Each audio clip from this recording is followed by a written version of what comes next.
Thank you very much, and it's going to be hard to follow up that last speech, but I'll go ahead and give it a try. So, we are living in a very special and historic moment right now, right? And I think we all know that after what we experienced last year, what we witnessed last year in the summer 2020. You know, it's been a year and, you know, honestly, hundreds of years, especially for the Black community in the United States, of death and grief and mourning. But for every death and for every case to mourn, for every job lost, there has been massive resistance, right? There have been people pouring into the streets, people learning how to fight, learning how to organize, millions, literally millions for months, all across not only the United States, but joined with people all across the world, right? In a bunch of countries, saying the name of George Floyd. And that was a really historic, special moment, and that is a movement that should not die, right? And that's what we're out here today. We're trying to keep it alive, and we're trying to remember Duante Wright, and also fight for the people who are still living in this country today.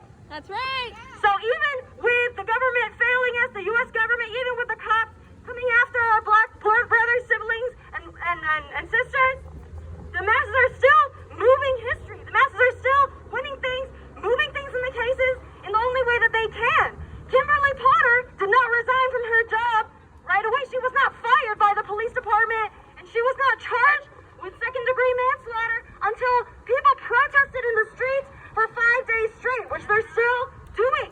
It's the people who did it, and it's the people who are going to keep doing it, and it's going to keep happening. And we're living in a very interesting time, because not only did that happen, but a few days later, the video of how Adam Toledo died was released and sparked protests there too, right? As the speaker before me eloquently said, the CPD had said, the CPD had said that this was an armed confrontation and they were hoping to lie to the face of everyone. Lori Lightfoot, the mayor, was saying that this was an armed confrontation and we're not going to do anything about it. But the video showed that it was a murder. It was a murder of a child, a 13-year-old child murdered with his hands up, right? And now it was there for all the country to see, all the cities. This is the same Chicago Police Department that killed a 17-year-old Laquan McDonald, a young Black youth, in the streets. And it took the people of the city rising for at least 4 years, rising to get the first cop who had killed a Black person in the city of Chicago convicted of murder. Jason Van Dyke. The people did that. It wasn't the city out of the goodness of their hearts. It wasn't all of these politicians, like, you know, suddenly changing their minds. It was the people going out, getting tear gas, getting rubber bullet, getting arrested, getting misgendered, getting hurt. Every step of the way that did that. And that's what's going to continue to take. So, and that's also the city where, because the movement is so strong, because the Black community fought so hard and joined by working people all across that city, that now they have CPAC in potential legislation, right? That's what it took. Yeah, it's going to be sitting on the mayor's desk very, very soon. Very exciting development, right? So while this is all happening while Derek Chauvin, the killer of George Floyd, is on trial. A very high-profile case. It's a trial that's been very powerful so far, right? Lots of witnesses, young people who recorded what happened, young people who cried on the stand when they're being asked again and again, how did you feel watching him die, having to somehow explain why they were so hurt, as if it wasn't self-evident why anyone would be hurt, right? Especially for young Black folks. While this is happening, that trial is taking place, and George Floyd also died less than 10 miles from where Duante Wright was killed. So that sparked huge protests too, right? Sparked huge protests, and, you know, even at this moment, you know, activists are out there every single day putting their jobs at risk, putting their lives at risk, and the National Guard has been deployed, right? I've been very inspired learning about what people are doing up there, because it sounds like a really crazy situation. There are Humvees being stationed out on every block, urban assault vehicles being put on every block, cages being put up in front of courthouses, in front of supposed free speech zones to either contain or block off protesters, and over 600 protesters are still facing charges, right, for protesting last year and protesting in January. You know, they were even kenneled off by the cops and arrested en masse on the interstate, and they're still out there fighting.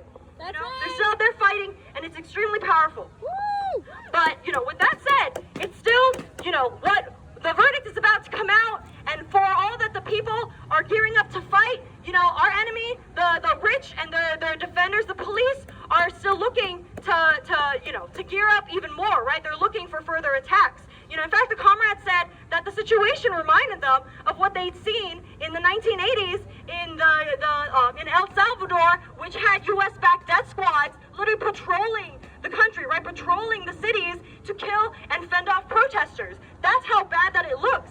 That's how fired up people are. And in fact, that comrade has said it looks like the city is preparing for a war. And meanwhile, thousands of miles away, far away in the state of Florida, the Florida legislature passed a bill that is going to criminalize protests that end in any kind of violence, no matter who starts it. And it's always the police, right? The police always start it, and yet protesters will go to jail. That's looking to allow people to use their cars to hit protesters in the streets, right? The same way that the National Guard in Minnesota is gearing up for mass protests, the same is happening in Florida, even if it's, like far away and, we are not necessarily, protesting the same way that Minneapolis folks are right now. And, the lines of this war that they want to start are clear, right? Lori Lightfoot, Ron DeSantis, Governor Walz all have a very clear demand. They want us, the working people of the United States, they want us, the friends of the black community in the United States, who are our siblings, our brothers, our sisters, our coworkers, our friends, they want us to look away while they're killing people, robbing people, silencing people who are lost in their, not lost, but who have been found in their grief and their pain. And meanwhile, our demand is clear, right? Our demand is simple. We want all power to the people, right?